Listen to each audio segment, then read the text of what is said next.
Bienvenidos a Tiempo de Refrigerio en este día, y agradecemos al Señor cómo el tiempo va pasando tan rápido, y ustedes nos han dejado comentarios por los medios que nos están mirando, como la página oficial de la iglesia.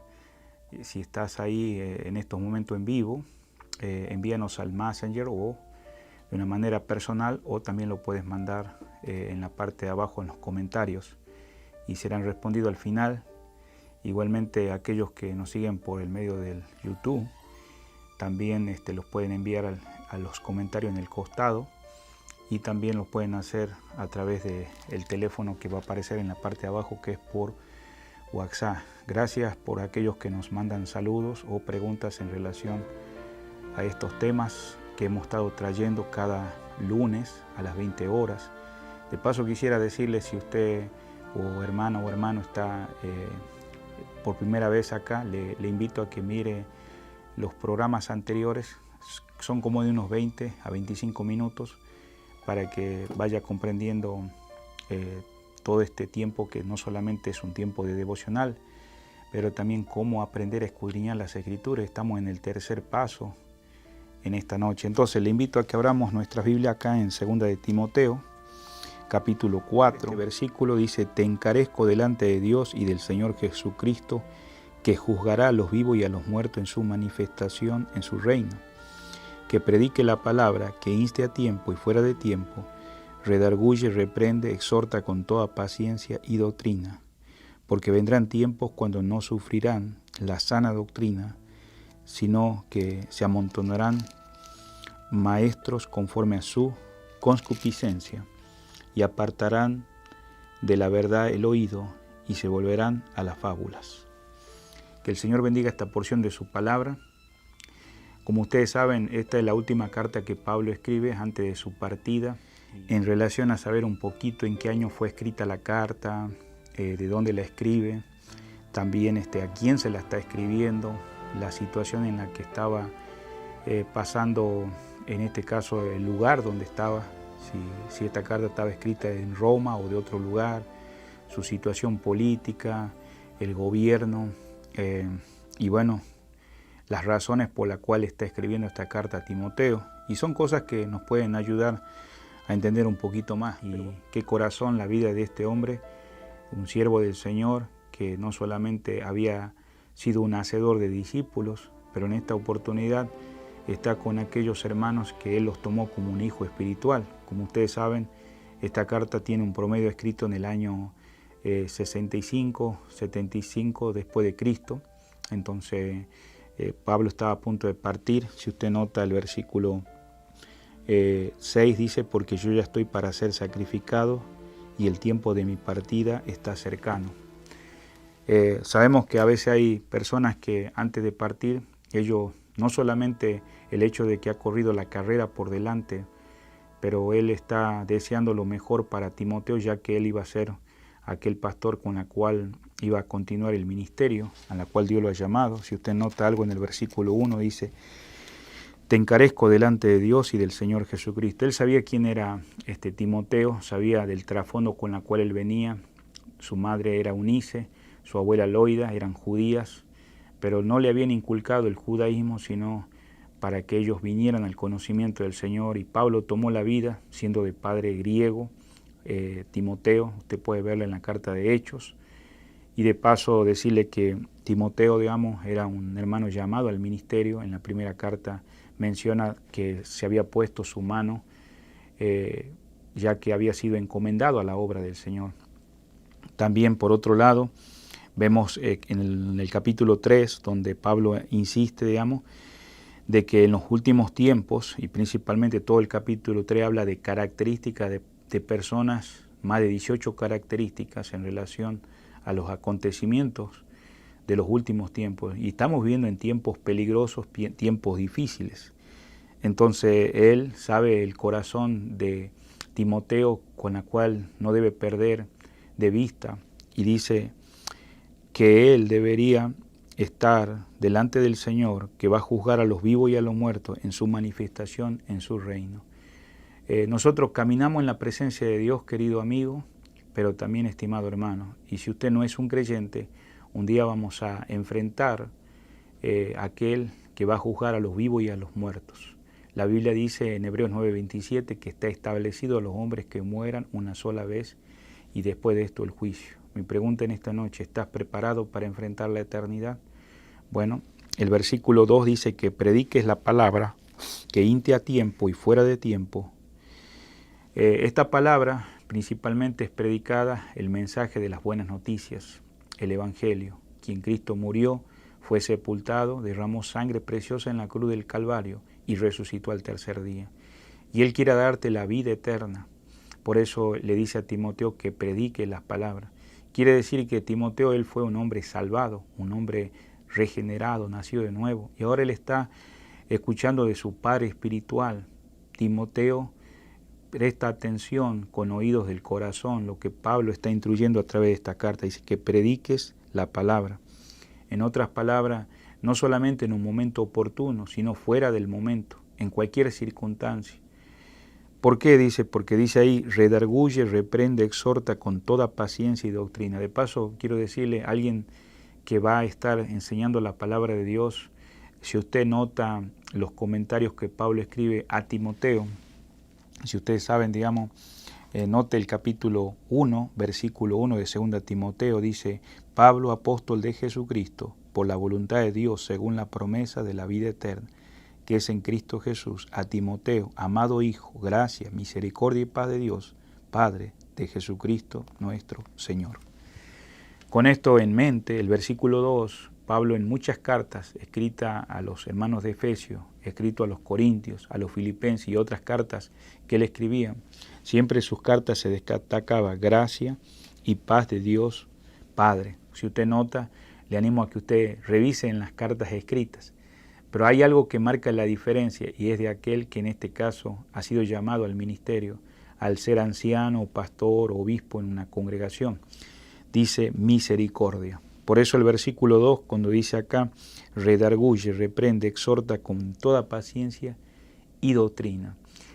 Amado hermano, no es solamente dar la palabra de acuerdo a lo que estamos aprendiendo, sino que dice la palabra que debemos hacerlo con toda paciencia y doctrina. No puede faltar la misericordia de Dios en nuestras vidas. Versículo 3, un llamado de atención en esta noche, dice, vendrán tiempos cuando no sufrirán la sana doctrina. Y sabemos que a través de la historia la iglesia ha sido perseguida, ha habido persecuciones desde el primer siglo, aún a través de la historia del cristianismo. En nuestros días las persecuciones son un poquito diferentes, a veces hay medios sociales, a veces el gobierno mismo en la que vivimos actualmente. Sin embargo, dice que vendrán tiempos cuando no va a haber esos sufrimientos. Dice, se amontonarán maestros conforme a su propia concupiscencia. Y es por eso el objetivo de estar escudriñando la palabra, para no descuidarse en estas áreas tan importantes que pueden hacer que usted ya no esté en el centro de la voluntad de Dios y esté en un lugar donde dice la palabra que habrá maestros que harán todo conforme a sus pensamientos. Versículo 4, y apartarán de la verdad el oído y se volverán, que dice, a las fábulas. Lamentablemente esos son los mitos, la última palabra. ¿Hasta dónde va a divagar la mente? Y el objetivo de estos temas del tiempo de refrigerio es ayudarte no solamente a escuchar un devocional, sino cómo poder aplicar y practicar ese devocional diario en tu vida personal. Vamos a entrar al tema de interpretación en esta noche. Sabemos que la observación que habíamos visto al principio busca recolectar datos.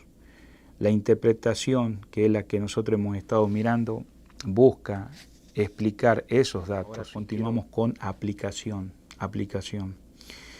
Cuando más observamos, cuando más observaciones tú y yo hagamos, más fácil será encontrar la forma de concretar esa aplicación. Y creo que en esta noche nosotros queremos llegar a ese punto, cómo encontrar una aplicación. En la aplicación, querido amigo y hermano, respondemos a preguntas como, si usted está mirándolo ahí, ¿cómo pongo en práctica este pasaje? ¿Cómo pongo en práctica este pasaje? Ya después que hemos pasado por la observación, por la interpretación y ahora vamos a la aplicación. La Biblia es un libro para ser vivido y no solamente para ser leído. La Biblia es un libro para ser vivido y no solamente para ser leído. El propósito principal de tu tiempo o de nuestro tiempo devocional diario no es acumular información, sino ser transformado por el poder de la palabra en la cual ahora se está aplicando a mi vida personal. Por esta razón nunca debes leer la Biblia sin dejar de preguntarte, ¿qué significa esto para mí?